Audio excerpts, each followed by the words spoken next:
Hello, lovely people. It's day 6. We're nearly there. Today we are going to be making fried chicken, right? This is my fried chicken recipe, and I want to share this with you today. Okay.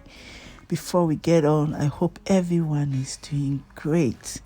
I thank you all for your support. To my subscribers, I thank you. If you're not a subscriber, please do subscribe before you leave. Thank you. So we have our chicken here ready. I have today some chicken legs and some drumsticks, right?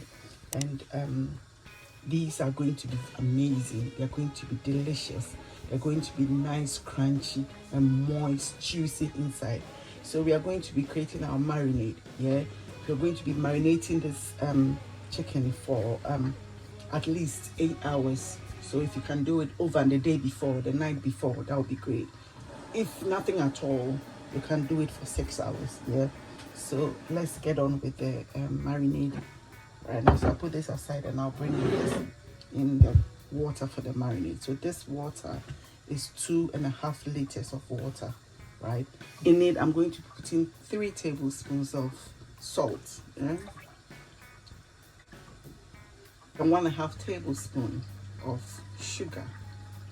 Okay, so I'm going to be adding some scotch bonnet, some onions, some garlic, and some ginger, and just drop all of it in it.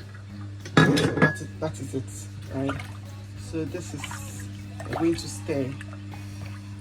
We stir this until the sugar and the salt are dissolved. Yeah, we want everything dissolved. So a bit of stirring here.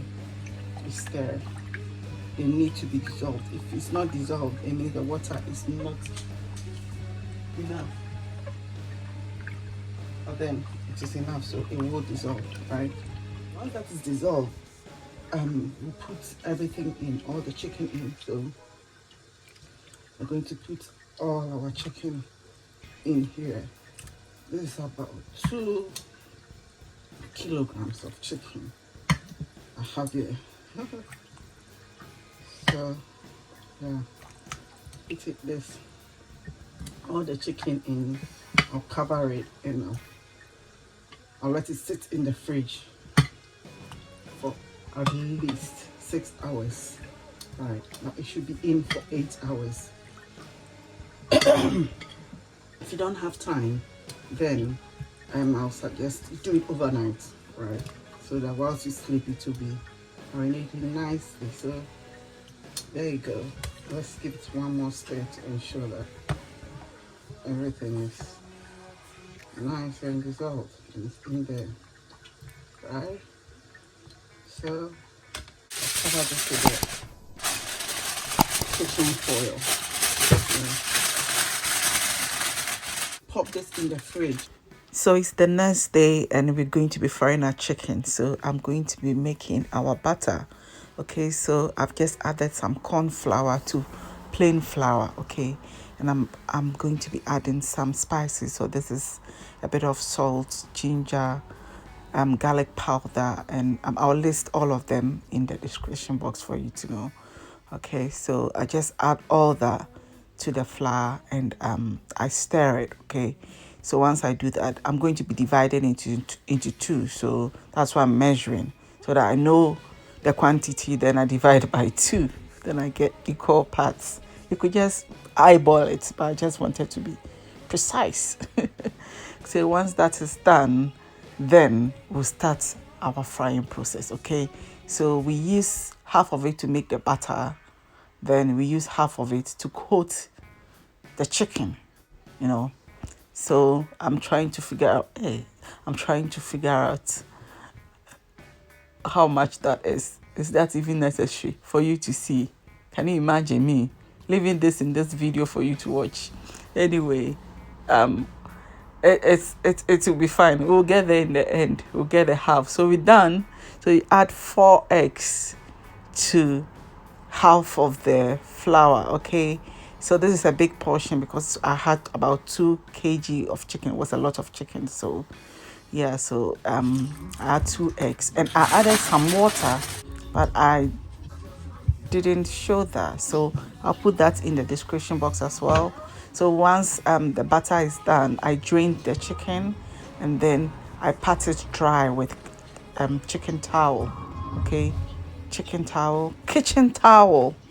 Then I dip my chicken into the butter, then into the flour.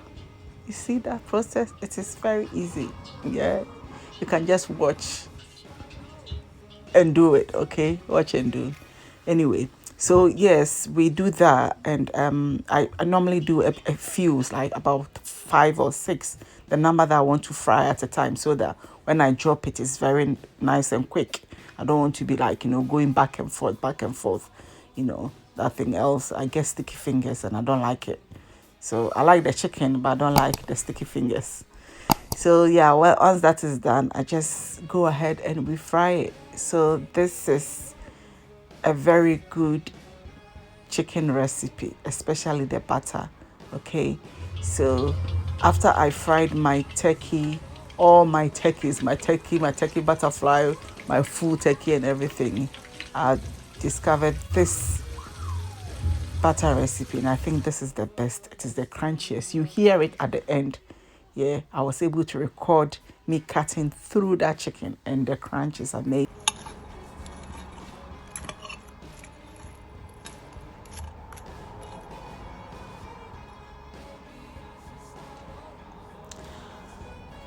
I hope you heard that, and thank you so much for stopping by today, and I'll see you tomorrow. Bye.